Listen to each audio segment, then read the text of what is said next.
Saturday at 10:30. Due to the following special program, the Liars Club will not be presented.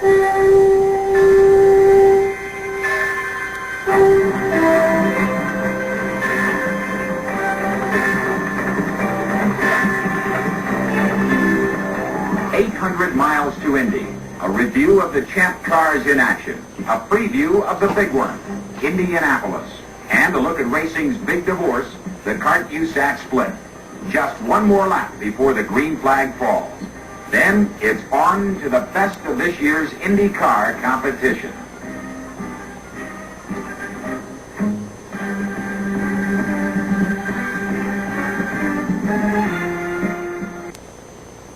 Opening day of the IndyCar season, Phoenix, Arizona.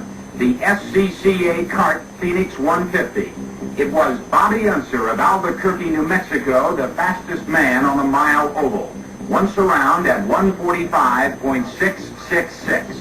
Danny Angayas, the flying Hawaiian, also put on a speed show in his black, shiny machine. But it was Gordon Johncock who finished ahead of the pack. When the green flag fell, the 21-car field was led by Bobby Unser until his pit stop on lap 64. Midway through the race, Danny Angayas turned it on. His number 25 Interscope moved from 4th to 1st in just 10 laps. For a while, it appeared as though it was a one-man show. Angayas picked up a second on the field each time he circled the track.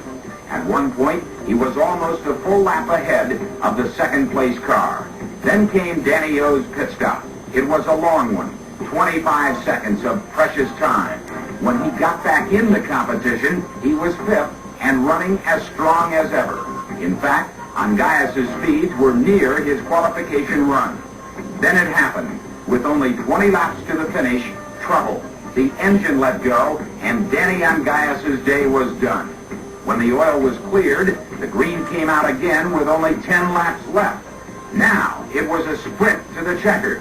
Gordon Johncock, Al Unser, Rick Mears, and Johnny Rutherford all jockeyed for position. It was Al Unser who finally darted by Johncock with just 6 laps to go. And for a while, it looked as though Unser would be the winner. Not this time, though. Al Unser was a lap down from the leader, Gordon Johncock, and when the checkered fell, Gordy was still in the number 1 spot, but by a slim 1.4 seconds.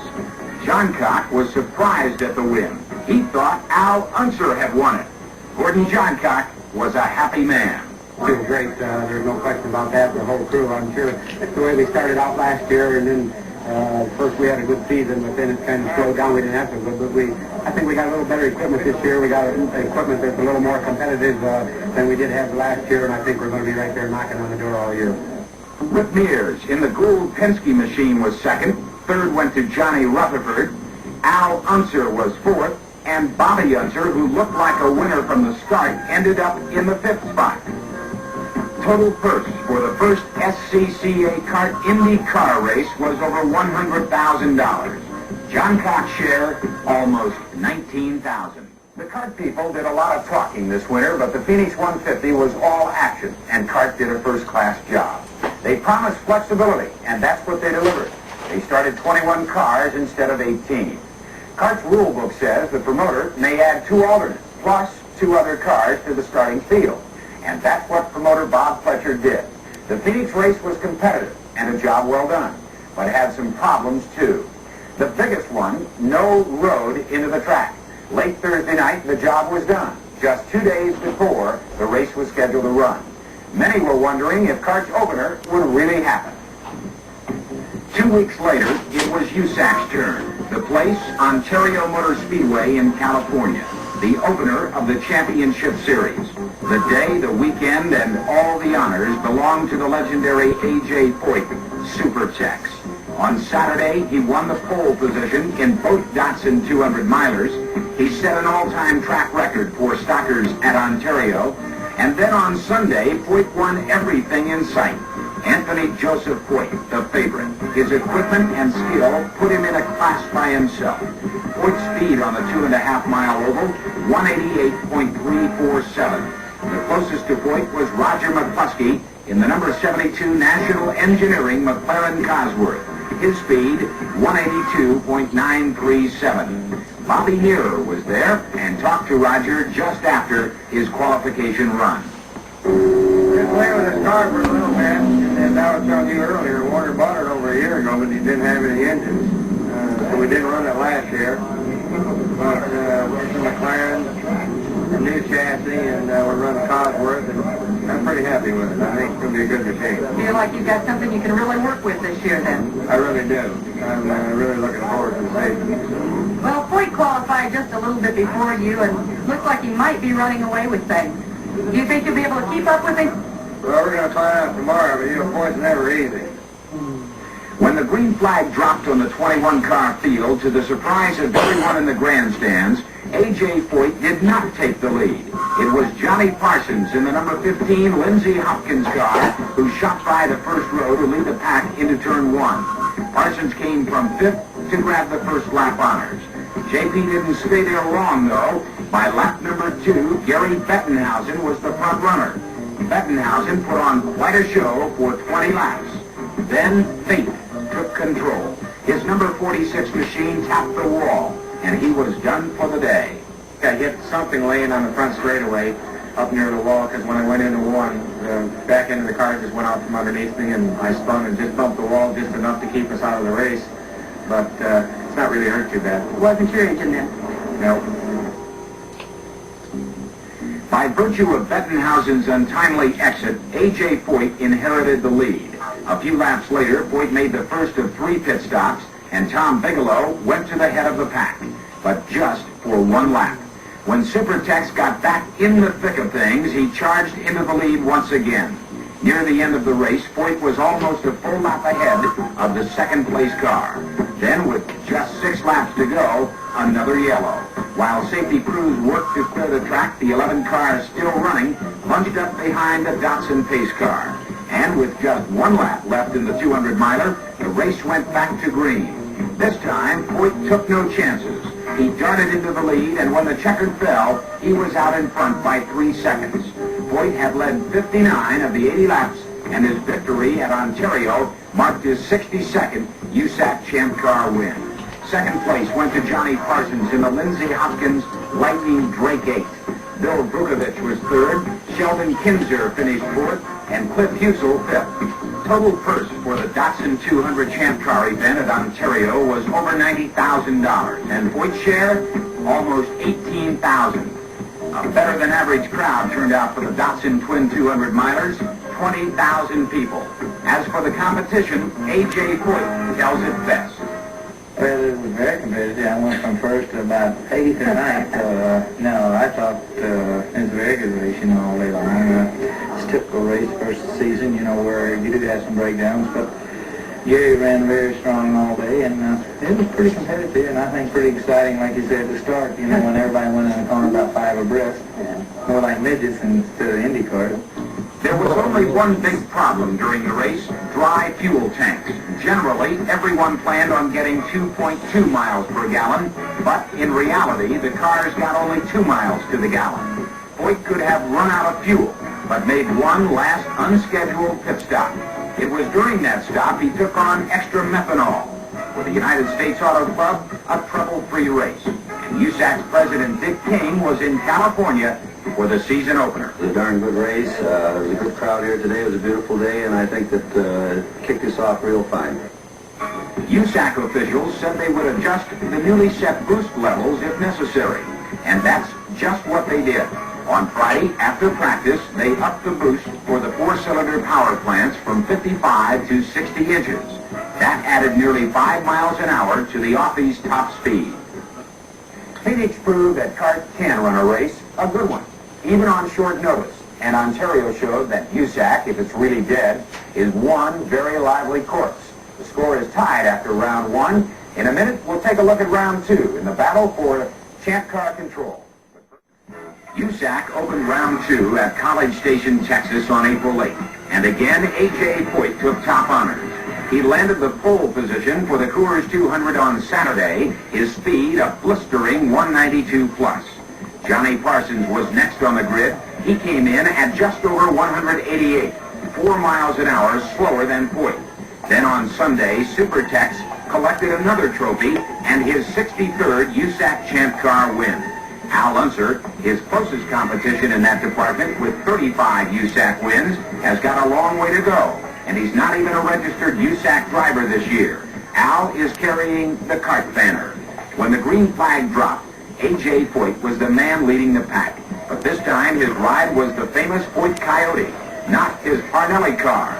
Supertex said the Coyote handled better on the high banks of the Texas World Speedway. In the early going, Foyt had a comfortable lead, but each time he pulled away from the pack, another yellow slowed the pace. In all, there were 5 caution periods. Tom Bigelow was the cause for one of those yellows. He slammed into the wall on lap 30.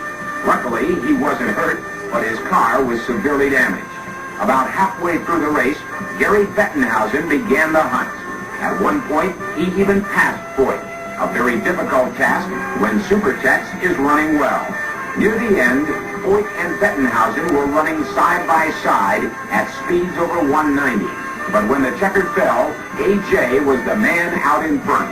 Foyt's margin of victory was slim, though, only a half car length, a scant 3/10 of a second.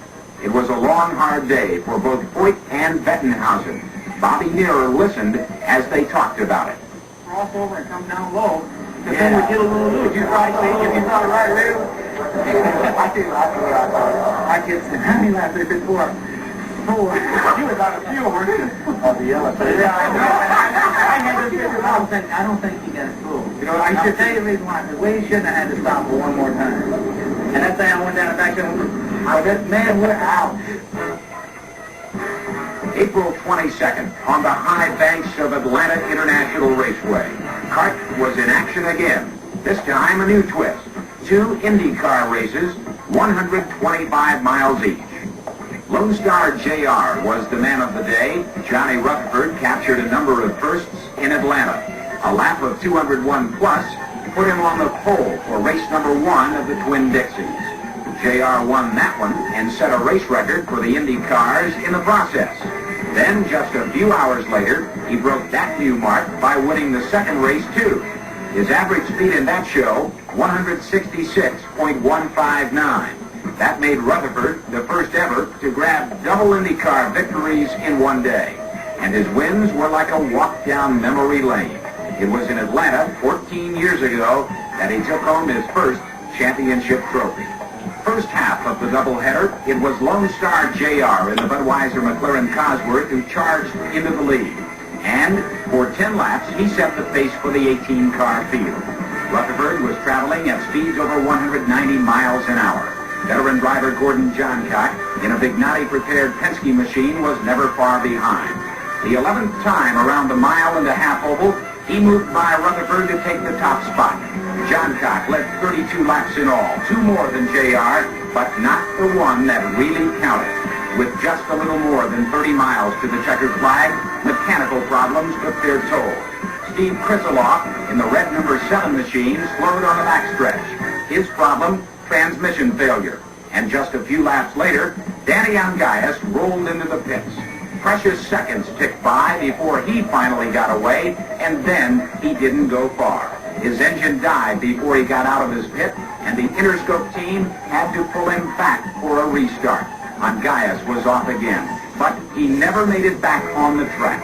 His temperamental Black Beauty came to a dead stop at the end of pit row.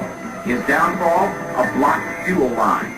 Krisiloff's crippled machine couldn't make it all the way around either, and the yellow came out a second time.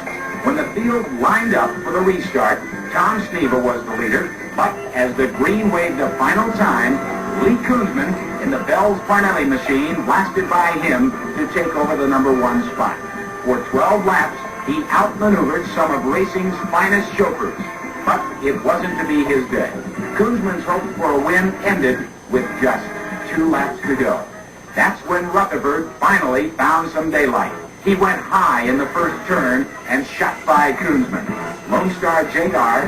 quickly pulled away from the number 21 car, and when it was all over, Rutherford was in the lead by more than 9 seconds. Third went to the '78 National Driving Champ, Tom Sneva. fourth to Gordon Johncock, and Rick Mears, winner of last year's Twin Dixie event, was fifth. In the bottom half of Cart's double bill, the cars were lined up just like they finished in the first race. Only one car was missing, Steve Krisiloff in Bob Fletcher's Lightning Cosworth. Larry Rice in the number 35 car filled that slot. He was the 19th fastest qualifier on Saturday. Again, it was Johnny Rutherford who ruled the track. He led all but 21 of the 82 laps. Rutherford started the second one just like he did the first, on the pole. And when the green flag fell, he was the man out in front. The race was barely underway when a yellow slowed things down. Mike Mosley and Dan Gurney's Eagle had to call it a day. The engine that had given him trouble all through the first race quit again, this time for good. When the action got underway again, Rutherford was in second place and hot on the trail of the leader, Bobby Unser. They were running over 195 miles an hour.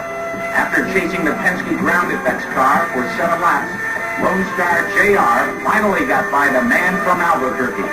Rutherford just might have led the rest of the way, but on lap 25, Pancho Carter shredded the right front tire on his Alec Cruz Lightning Office, and that brought out another yellow.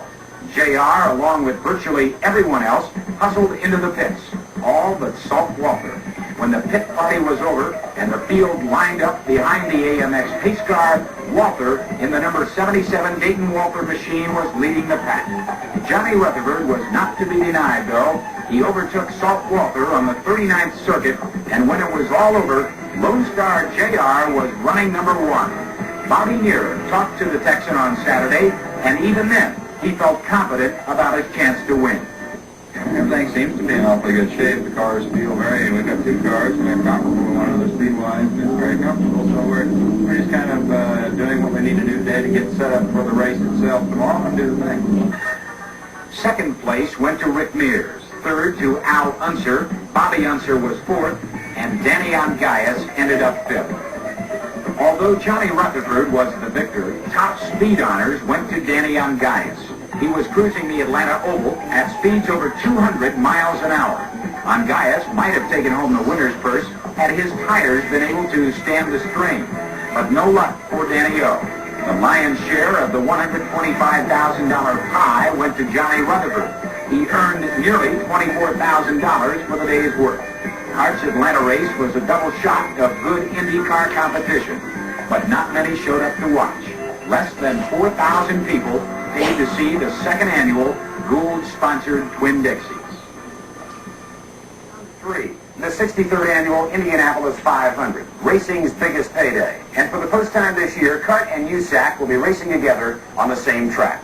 Getting into the big show is tough at best, and winning it, well, that takes skill, timing, good equipment, and a strong dose of good luck. Let's take a look now at some of the Champ Car chauffeurs who rank high as possible winners. One of the favorites is A.J. Foyt. He's first in USAC's championship standings and is very familiar with Victory Lane at the Speedway. A win this year would give Foyt an unprecedented 5th score at Indy. Johnny Rutherford looks like he might have it all together this year. He's first in Cart's Indy Car Series, and a win this time around would make it 3 for him.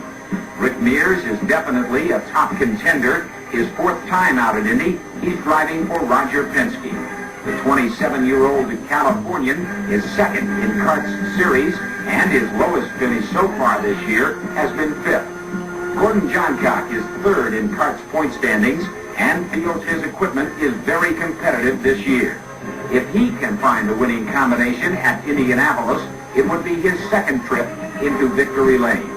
Always in contention are the Albuquerque Unsers. Bobby is in 5th place in the IndyCar standings, and a win at the Brickyard would give the oldest Unser a 3rd win at Indianapolis. Al Unser has a string of 3 500 victories going for him. Last season, he took home the Triple Crown. Going into Indy, he's holding down the 4th spot in Cart's IndyCar Series, and a victory would put him even with A.J. Foyt. It would be a 4th win for Al at Indianapolis. The list of potential winners numbers 33 in a 500-mile race, and anything can happen. Now a look at racing's big divorce. the kart USAC split. For several months, the controversy has been raging. Just prior to kart's Atlanta race, the United States Auto Club announced that 6 kart teams would be unable to fully participate in the Indianapolis 500. Those 6 teams were owned by kart's board of directors. UE Pat Patrick was among that group, and he made it quite clear that kart was going to take action. We have every intention of racing in Indianapolis. There was a story that came out of Jonesboro to make a reply to a letter that you sent them by Monday night. Is there any truth to that? No, that's no threats at all. We're not threatening anybody with anything. The time for threat is over, and it's time for action. The issue was taken to federal court and left for Judge James Noland to decide. After 3 days of testimony, he gave the word. The kart 6 would be allowed to race at Indianapolis in the 79 500. It's been a long, hard 800 miles to Indy, but there will be a show on May 27th, and all the drivers will have a shot at it. Maybe now, both sides can get back to the heart of the issue, the business of racing. Company with the first racing ever to qualify at Indianapolis, gentlemen,